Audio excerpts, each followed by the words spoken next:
Wicking Vicar is known for making high-quality, comfortable clerical shirts that make great gifts for pastors. But did you know Wicking Vicar also has great gifts for your little Lutherans? Just in time for Advent, you can get a wooden Advent wreath playset to help kids learn about Christ's incarnation. You can also pick up a wooden baptismal candle playset to celebrate your kid's baptismal birthday and teach them to sing, "God's own child, I gladly say it, I am baptized into Christ." Visit wickingvicar.com to see these gifts. That's wickingvicar.com.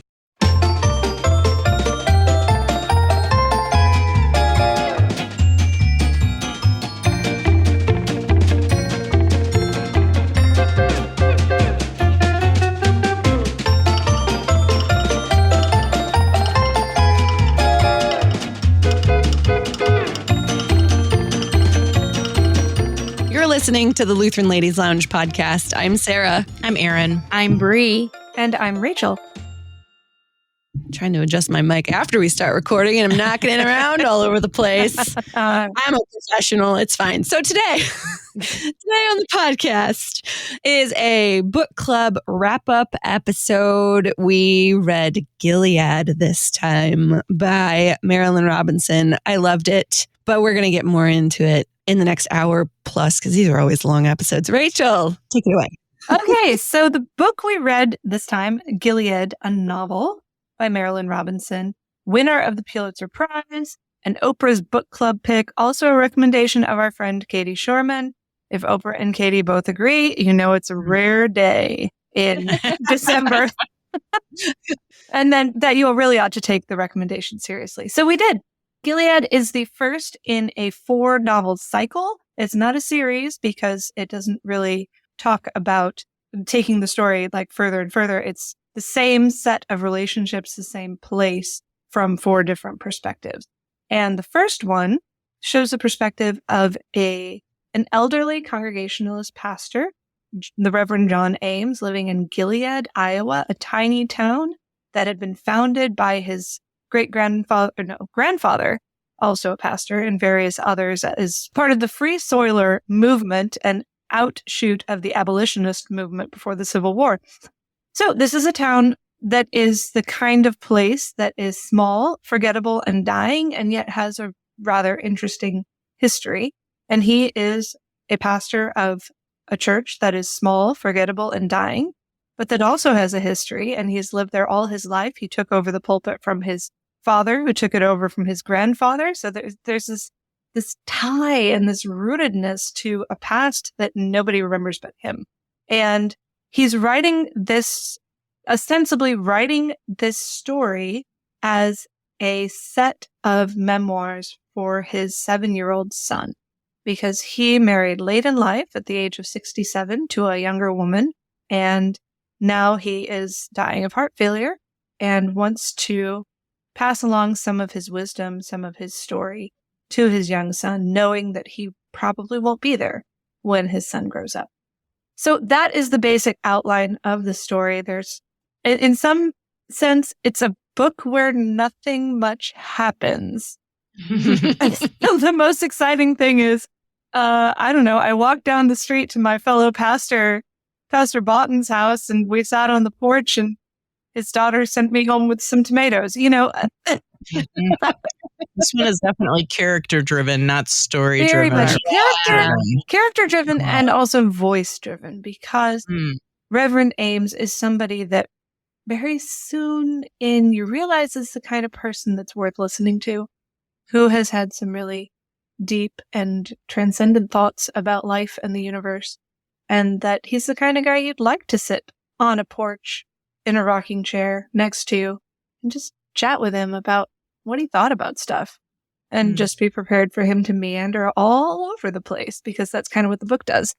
But it's beautiful. It's luminous. And I am very glad that we read this together. As I told you when we were picking this book, this was on a stack of books that I've started within the last 2 years and somehow got stuck in and didn't manage to finish on my own. I needed some companionship. So we've done it, and I'm so glad. It was a really, really good journey. A quiet book, but a powerful one.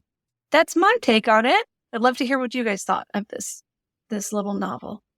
I loved it. I was determined to read my paperback copy, and it got to be like the week and a half before book club, and I was like, this is not happening. So I relented and got the audiobook, and I'm so glad I did, because it felt like I was just sitting with my grandpa, just like with him telling stories, and it was so cozy. We also listened to it in the car with my husband and my mother-in-law on the way to and from our Thanksgiving trip. So it was our car book. They ended up also loving it and told me that I couldn't finish it without them. So that's high praise. So I don't know. I have a lot of thoughts about this, so hopefully this will all make sense. This book made me think a lot more than other books that we've read, because of it was like historical fiction, but not. I ended up Googling so many things because of the place it was set and all of the stories he was telling and all of these things that were sticking out to me. And because I was listening on audiobook, I was like, and I was in the car, so what else was I going to do? I was just Googling all of these different things that were happening, like the Free Soilers and like when Kansas became a state and like the Civil War and all of this historical stuff that actually happened that was also in the book. But it was, I don't know, it's just all of those connections kind of make me giddy when I read, which was fun. And then also near the end of the book, I was like, where is Gilead, Iowa? Is this actually a real place? So I looked that up too. And it's based on Tabor, Iowa. And I looked up that little tiny town on a map, on Google Maps. And like, there is a Congregationalist church, and it was actually part of the Free Soiler movement. And it's part of the Underground Railroad. And like, there's all of this history that he was talking about in the book is kind of actually stuff that actually happened in. I believe his character was actually based off of a real person.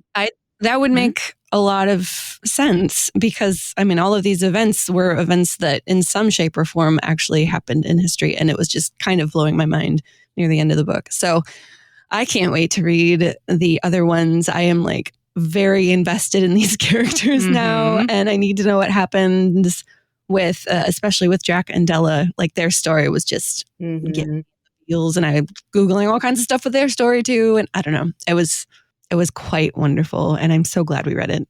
Jack and Della, for those of you who have not read the book, Jack is a younger character in the book who is in a star-crossed interracial marriage in the South in the 1950s. And yeah, Sarah wants to know what happens to them, which I don't blame you. Yeah, so I finished it recently, this week. Today's Monday. It wasn't this week. But it was within days. So I'm still sort of processing how it all fits together and like how I feel about it all. I agree. The writing was beautiful writing. It did pull me in with the characters. It did feel very much like the somewhat meandering, but like there's a purpose to the meandering of the storytelling style that I've experienced from especially my grandparents. So that felt familiar. And I had like recently, I probably because of this book, I've just suddenly been missing my granddad again because of just hearing that sort of meandering story style to it. So I did really appreciate that. However, I also, as the story progressed, the author I felt she did a really great job of adding layers and depth to the character, especially the main character, Reverend Ames. But as the story went on, while he became a more and more believable character, he became more and more believable because there were more and more flaws like thrown in there. And so I wrestle with, do I like him as much now as the story goes on? Because I found more and more things that I'm like, wait, no. And so anyway, that's something that I observed as we went along. I still found it very believable with how it was written, and I thought it was very impressive the way she wrote in a way where he was telling the story and yet you could see his blind spots even as he's the one narrating it. And so it was just interesting with that. But I don't know. So that's something I'm still sort of processing through what I feel and think about the whole picture. Ultimately, it was a really well-written story. So I do appreciate that part of it. I'm still trying to decide, how do I personally feel about these people? Because that is something I do as a reader. I become invested in the lives of the characters and then decide do I actually like them or not. And honestly, it is very much a personal thing. If I don't like them, then anyway, I'm still thinking about that. I understand. Yeah. I think it was okay. I'm not going to lie. It was very hard to get into initially. I did read the audiobook by Tim Jerome, who, out of all of the books that we've read that I've had an audiobook for, he is clearly the most talented and emotive narrator that I've had the pleasure of listening to. You can really tell that Tim takes on Reverend Ames like he becomes him. And I thought that was really well done. Yeah, I mean, it was good. It was very introspective. I will agree with Erin on that. I feel like it was, it's basically a 7-hour long letter to his kid, right? It's like a 500-page letter, which is pretty cool, I guess. But I need to know more, I think. Mm-hmm. Yeah. Well, thankfully there are more books if you can think that through them. It sounds like this one was a bit of maybe if they have good narrators for the other ones, which presumably they would, since this series has been so critically highly regarded. I expect they get the best of the best to narrate the audiobooks.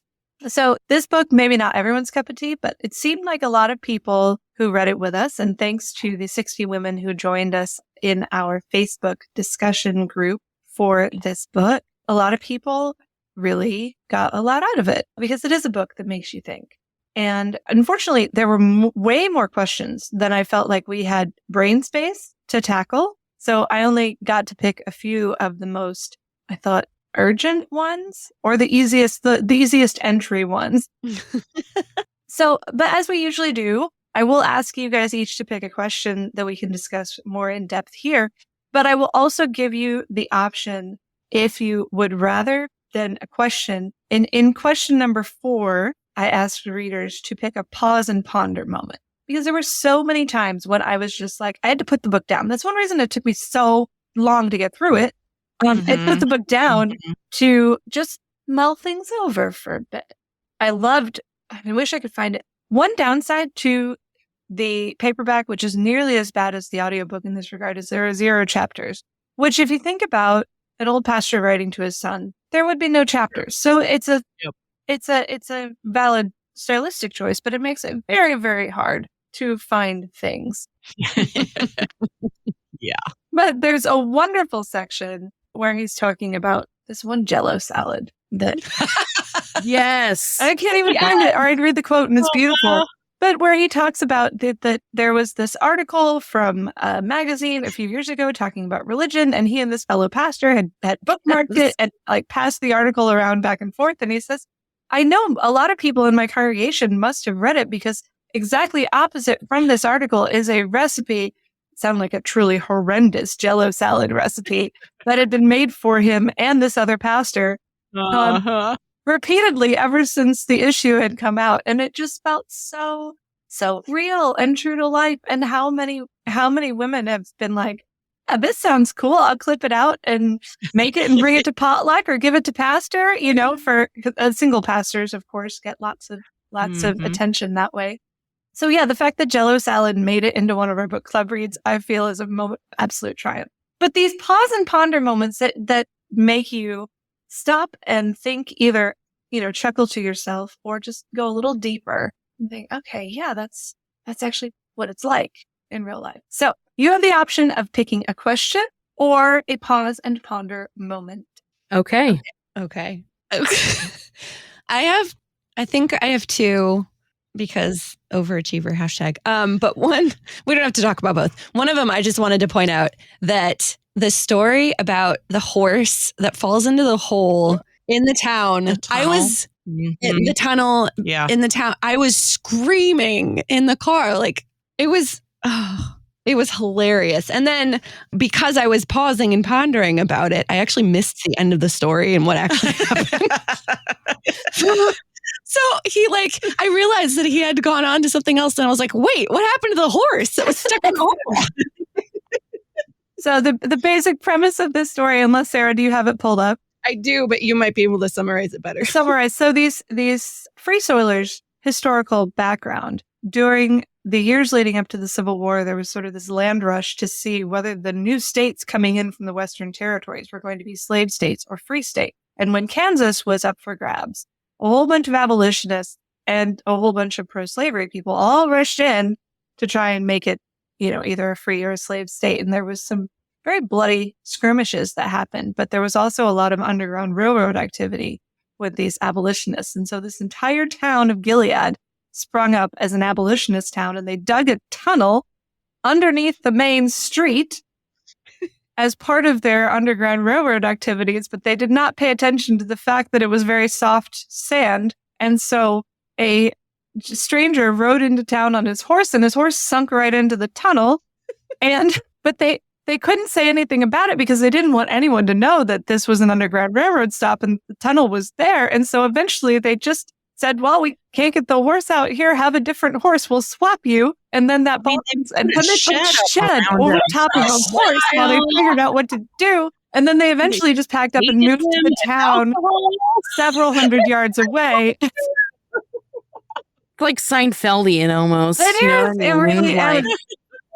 But it is a moment that stops and makes you think, because you think, am I that committed to a cause? Have I ever been that committed to a cause in my life that I would, 1, dig a tunnel, 2, just completely go with this horse in the road thing, and then pick up and move my town so as it wasn't because the tunnel had compromised the integrity of the street. It was that it had compromised the integrity of their scheme to smuggle folks north to freedom. Mm-hmm. Yeah. But that level of commitment is something that is so unusual. Mm-hmm. And so you're laughing, but you're also going, do I care that much? Like they moved the town. I don't know. It was great. It was great. I loved it at that point, because that isn't too far into the book. And up to that point, it was a little slow. And I was trying to figure out, I knew there were 3 generations in the story, but I thought it was the son and the dad and his father. And it took me a while to realize that the 3 generations were John Ames, his dad, and his grandpa. It took me a while to actually figure out what was happening. But at that point in the story with the drunk horse story, I was like, okay, I'm in. I'm here for this now. This is great. All in. Push all the chips in. Yes. Okay. And on the flip side of that, Jack's story arc at the end, I feel like that's really where the rubber hits the road in the story. At least for me, that's when it really got real, when Jack comes home. I feel like at that point in the book, a lot of stuff shifted. The focus of the story shifted. Yes. It became all about his relationship, John's relationship with Jack, and what that meant for him, and all of this inner turmoil he was having because of how he was feeling about Jack. But then he felt guilty about how he felt about Jack, and he couldn't figure out why he felt so unsure about leaving his family to Jack, and their whole the whole backstory of how he even became named Jack. That was weird to him. There's so much surrounding that relationship. So Jack is the black sheep of his friend Boughton's large family, who is named for John Ames and is sort of his godson.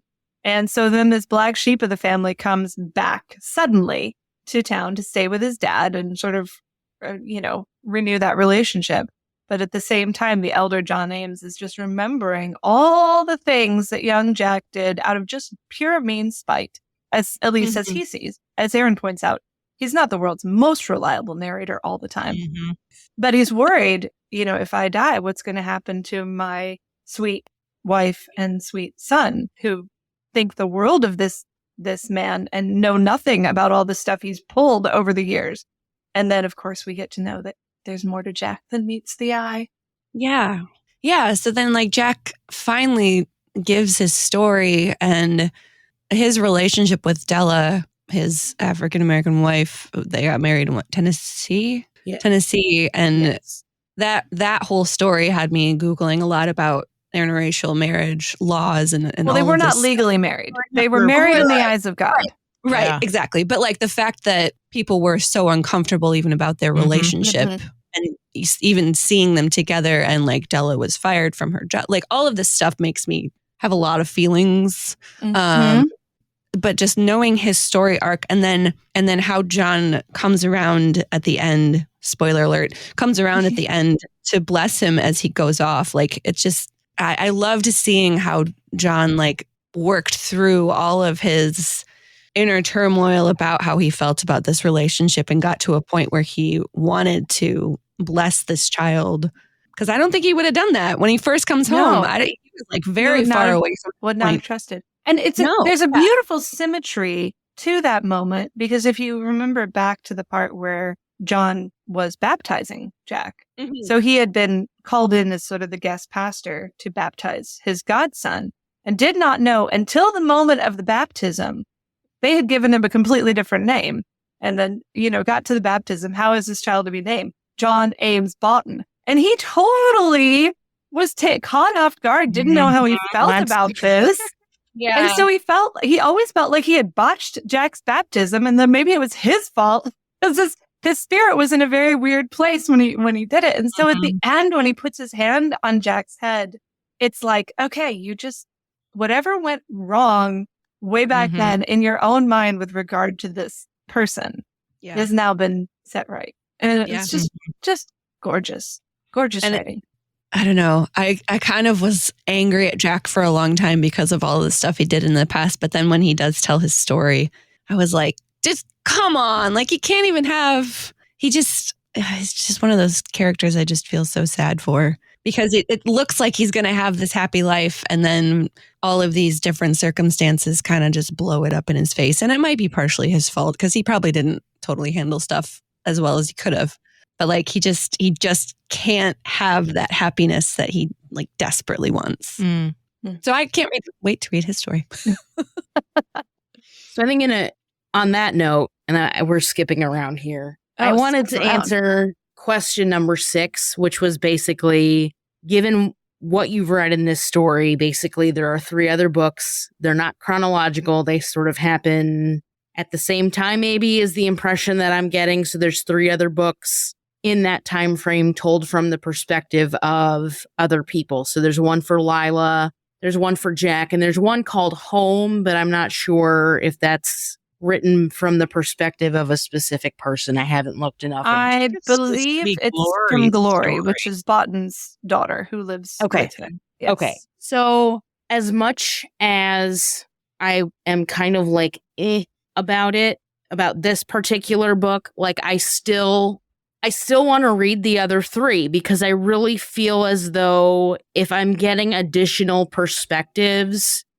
it's going to create a fuller picture and maybe help me change my perspective on the first book, because it's John Ames is writing off the top of the dome, just like stream of consciousness to his son. And like, there was a lot of stuff that John Ames was wrong about. It felt like, for example, he was housing this this internal resentment against Jack, almost like he was feeling as though Jack was going to replace him when his time on this earth is over. And so the sort of this like jealousy, resentment that, at the end of the book, as Sarah was saying, you sort of see this transformation of like, dude, I'm not here to replace you. Like, I have a whole entire family waiting for me back home that I can't be with.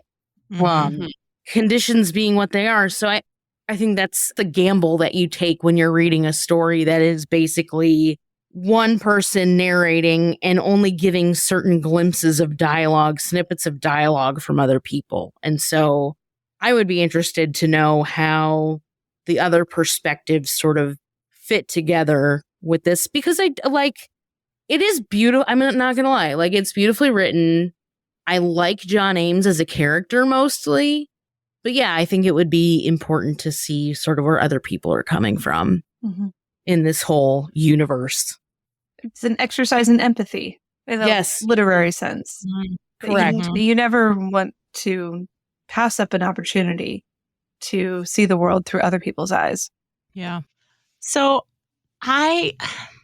there definitely were a lot of the pause and ponder moments. It's also a weighty enough story that I didn't just binge it as far as like reading my way through it. I would read a chunk and then I would be like, okay, I need a break for something a little lighter, just because it did require more focus. Absolutely.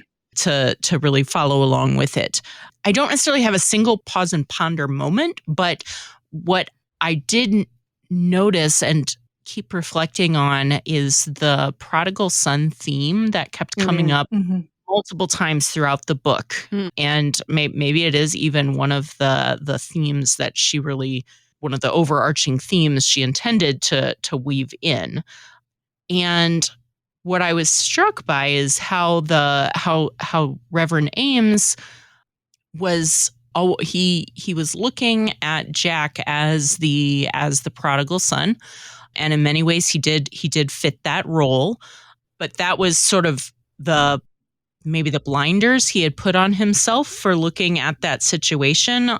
And I was struck as the story went on how much it seemed that Reverend Ames was really fitting into the sort of the older son role in that story, and of the good son who stayed home and sort of was very judgmental of the returning son, and did he deserve to be welcomed back, knowing what he had left behind and what were his intentions, and sort of what you were saying, Brie, with the looking on Jack with jealousy and suspicion, and for good reason. Absolutely, the stuff that Jack did in his past was pretty despicable. Right. Yeah. So I was just struck, though, the way I can't tell that from the way the story was written that he ever saw that in himself.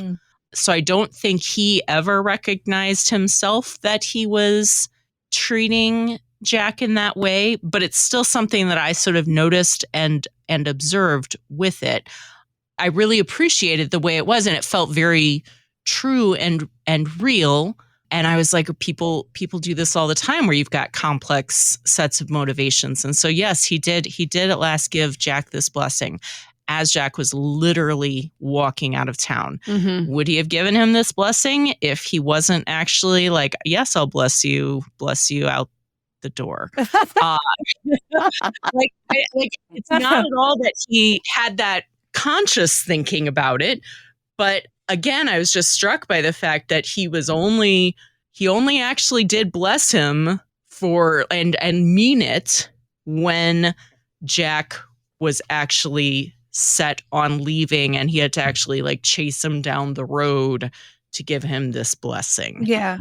I think that's true, and I think he can genuinely mean this blessing, and it can be truly honestly meant, while at the same time also having those mixed motivations that also get mixed in there. And that's what our life is in this world, right? Like we have all sorts of sinful things that get caught up in the middle of it, and the Lord redeems them all.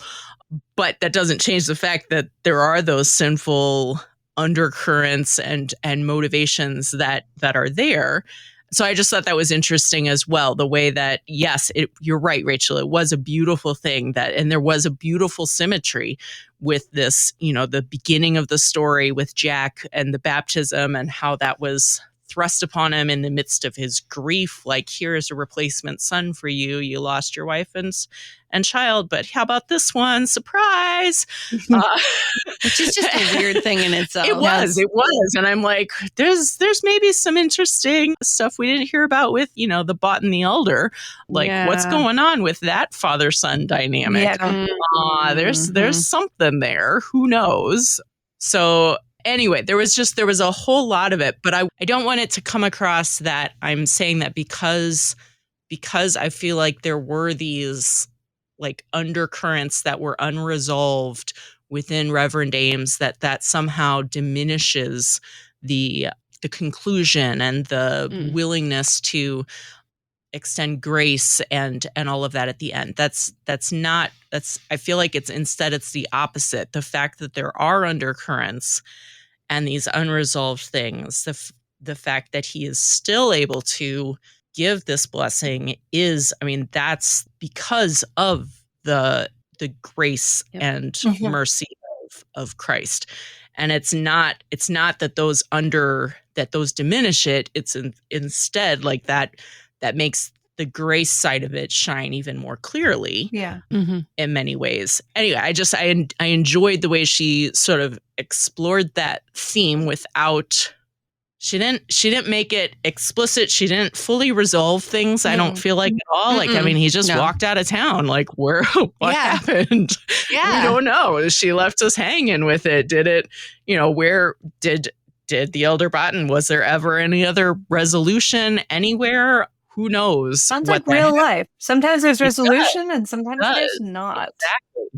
Exactly. And so anyway, those are just sort of some of the things I've been, as it got to the end, because you're right, Sarah, that as the end came up, it did become like more and more, it became less and less meandering and more grounded in like, okay, here is backstory, here is real suffering and struggle, and how do these things come up together with all of your preconceived ideas? What does that make you change and shift? So I love that you draw the parallel to the prodigal son parable, because we hear that so much. We've heard it so much that we tend to gloss over. And, we need a first perspective on it every once in a while. And the fact that, though I don't know whether it was intentional and I don't know whether it was done, by art, the fact that you have this novel length opportunity to place yourself in an older brother type character. Someone whose concerns are legitimate, who knows that this prodigal, has not been a very good human being, who is afraid for his wife and child, knowing that he will leave them vulnerable, and that this person has a history of using and abandoning women and children.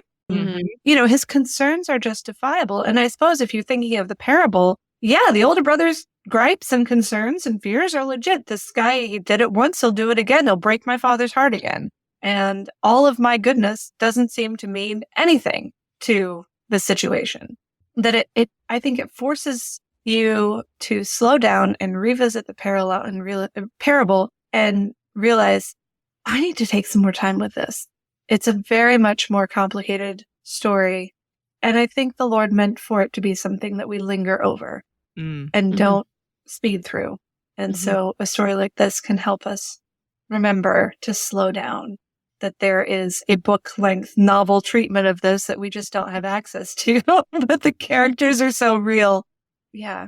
I think it's interesting, too, thinking about John's older brother, Edward, and how he is like the opposite of the prodigal son. He leaves home and kind of does figure it all out, and also leaves faith behind completely, and then comes home and is just like, I don't need your religion. I got my own thing. Like it's that flip of the younger son. He doesn't have any remorse for anything. Yeah, and John, that's like the third son we didn't hear about in the original parable.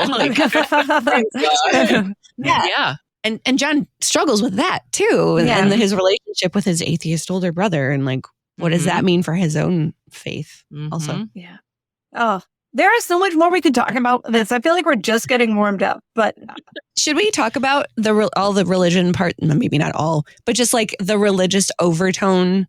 I found it really interesting coming from a Lutheran perspective. First of all, I thought it was hilarious, all the digs he gives to the Lutheran Church. So John Ames is really Congregationalist. Funny. His best friend, Reverend Botten, is a Presbyterian pastor. So it's two pastors from two different church traditions who are besties. And the Lutherans come in where John Ames's son, his best friend Tobias, is Lutheran. And Tobias' father is a character who pops up every once in a while to express his dismay that Reverend Ames, a pastor, would allow fill in the blank outrageous behavior from these 7-year-old boys. Tobias is like, not allowed to watch TV ever. It's like, oh man. All 1.5 channels that were available in the 50s. I just thought it was really interesting reading this from a Lutheran worldview, I suppose, and reading theology that was not Lutheran, especially that whole part about predestination and like knowing where people. I don't know if it was a comment one of you guys made or if it was in the group. Somebody, and maybe it was you, Rachel. I don't know. Somebody mentioned that it was just really sad that he didn't have an actual answer. Yeah. To the question. Like he could not come up with an answer. And I'm like yelling at him. Right. He's trying to answer it. I mean, even that is true to life because how many pastors have been like, okay, you're asking me this stumper of a question. Do you actually want a serious answer? Because I'm not sure you actually want a serious answer. I think you're just messing with me here. And yet I'm your pastor, so I'm obligated to try and give you an answer. And yet I'm so flustered. Here, do you want a book? Yeah. Yeah. Oh, yeah. No, it's so refreshing, actually, to see all this religion in a book that isn't a religious book. Mm-hmm. It's rare that you see it, and it feels really nice. It's a reminder to me. I mean, like, you know, the digs at the Lutherans, I just want to say, well, I thought Lutherans were all about grace, but, you know, I listened to my grandmother's stories growing up when, you know, she was a Lutheran pastor's daughter, LCMS, and they weren't allowed to dance or play cards. Yeah. That, you know, there was a very different sort of standard of behavior in the first half of the 20th century towards young Lutherans than there was in the second half, I think.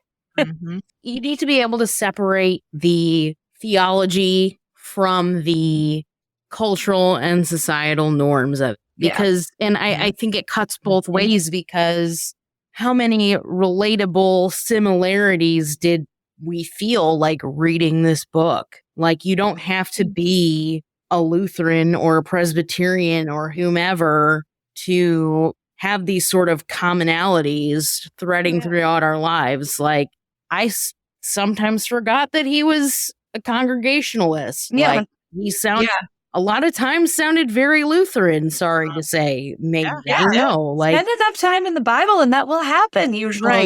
Right. Just gotta say it. Work for me. His whole bringing up of communion in different places. Oh, yeah. I'm still not sure how I feel about that because my Lutheran doctrine brain is like, oh, about this, but like his whole sentiment behind it was very intriguing. See, we just had to keep going because once you start on this book, you can't stop. But I want to say one thing. Just one more thing. Just one more thing. Go. One more thing.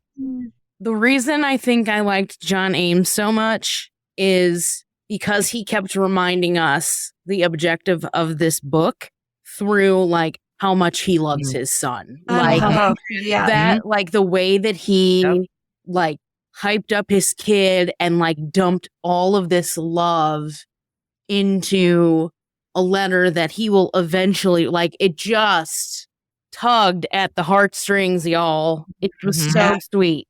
Can you imagine, I don't know, the face of that boy when he became a young man or a grown man and his mother said, oh, by the way, your father left this for you and I think you're ready to have it now. And just, it made me think, I should start like tomorrow doing this for each of my kids. I don't have time. But to 4 be able 7-hour letters. to be able to leave that kind of legacy of a piece of yourself, of your story, of your faith. It's just, you're right, Bree. That is the most exciting part of the whole story. Dad loves his kid a lot. Felt so good. Okay. I think we need to just call it there. Yeah. I might have liked this story better than I initially said. That sometimes happens.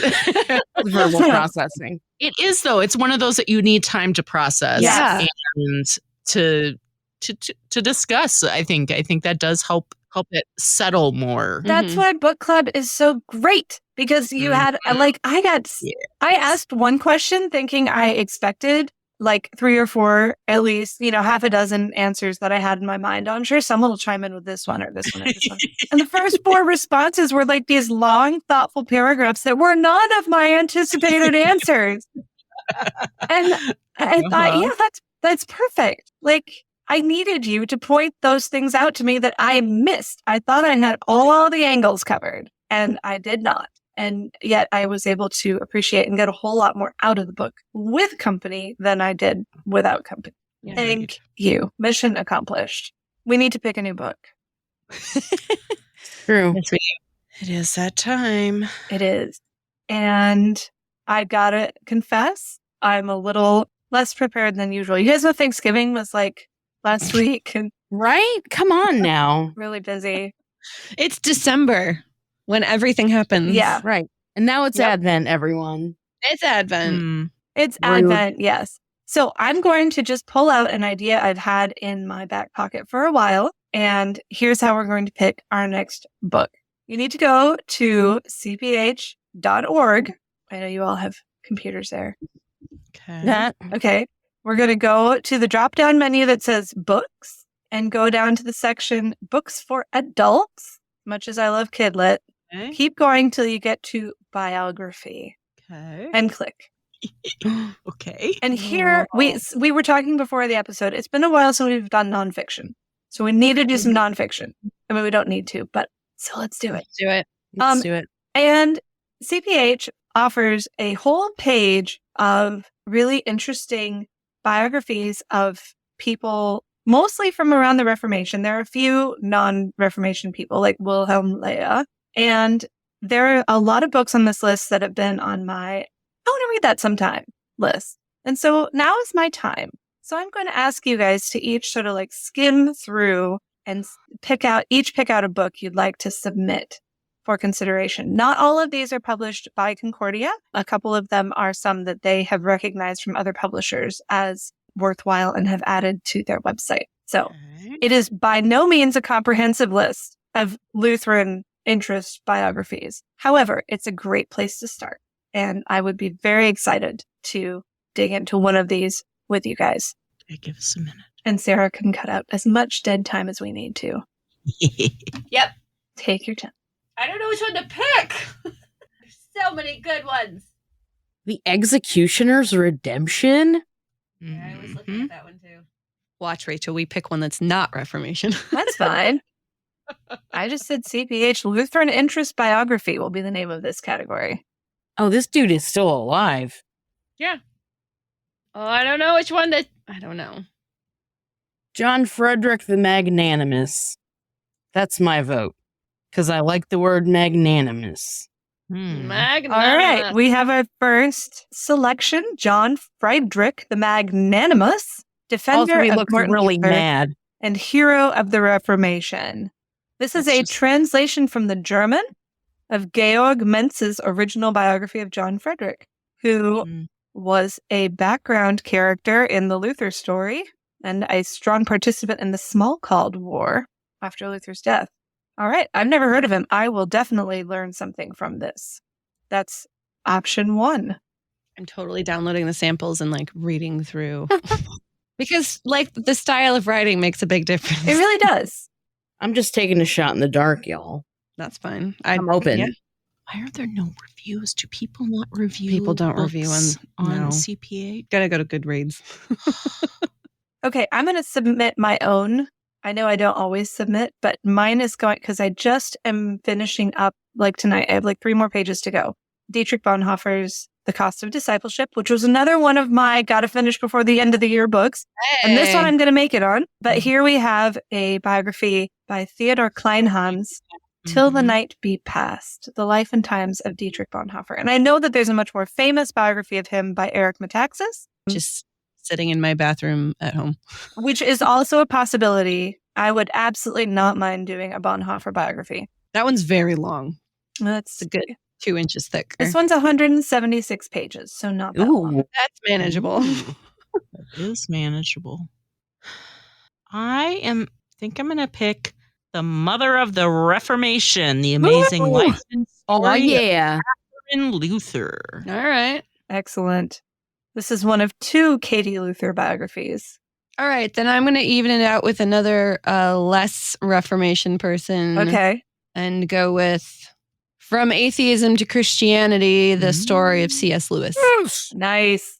Oh, this is now a great list of possibilities. I was How do we pick? actually, so my recommendation was going to be C.S. Lewis, but I was like, we read him already, but I know this is different. So I co-signed Sarah's pick, actually.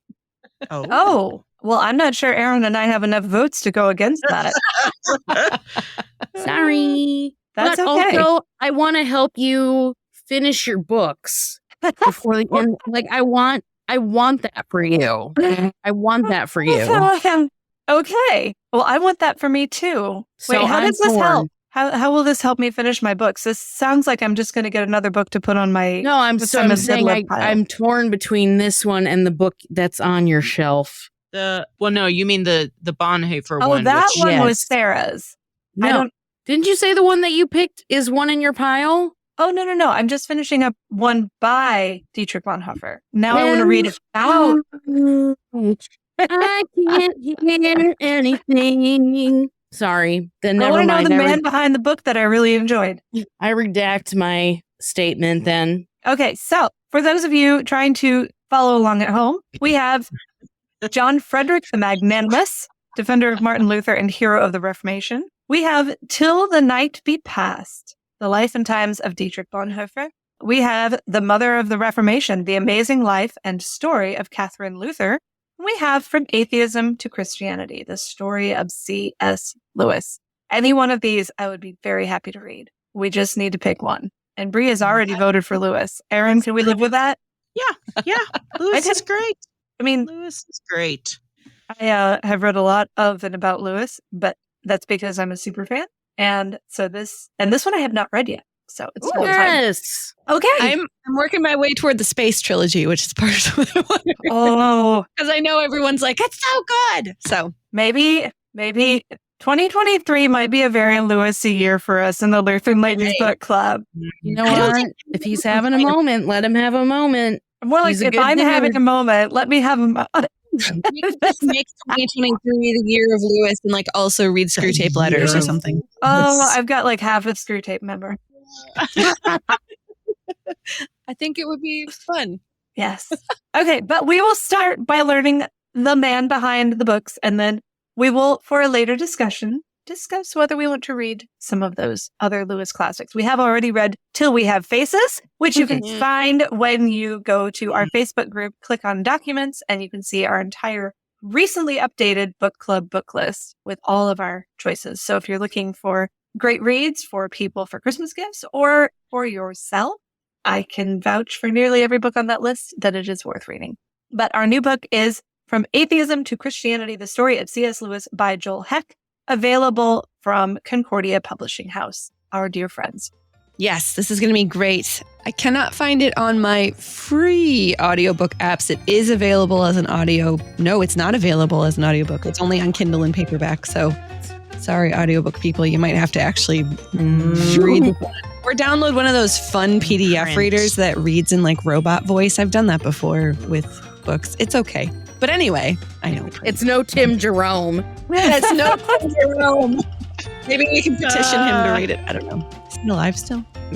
Anyway. From Atheism to Christianity, the story of C.S. Lewis from CPH. It is also available on Amazon if you're a person that likes to purchase things on Amazon. We don't judge you. So thank you.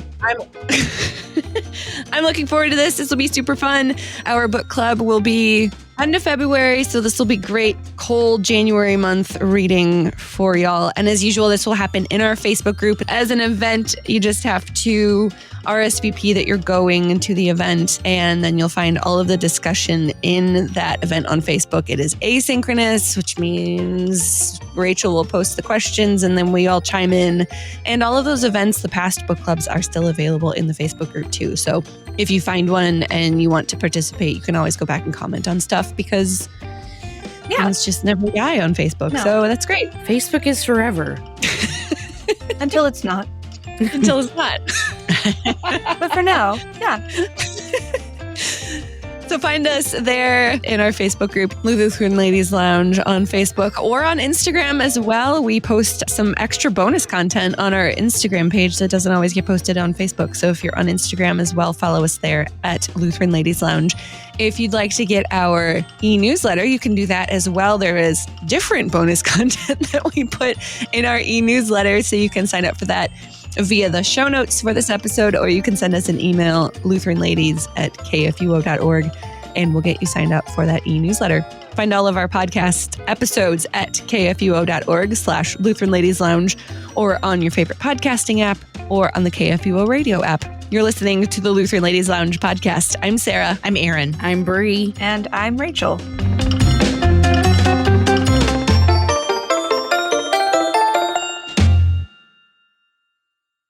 KFUO Radio and the Lutheran Ladies Lounge podcast are underwritten in part by Wicking Vicar. Visit them online at wickingvicar.com.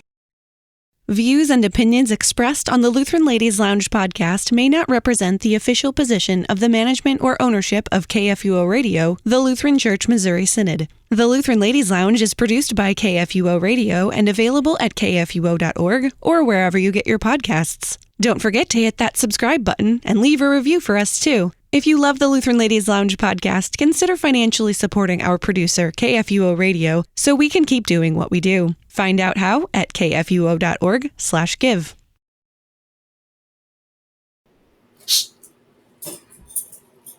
Oh, that's super. I thought that was Maggie outside my door. No, jingle jangling.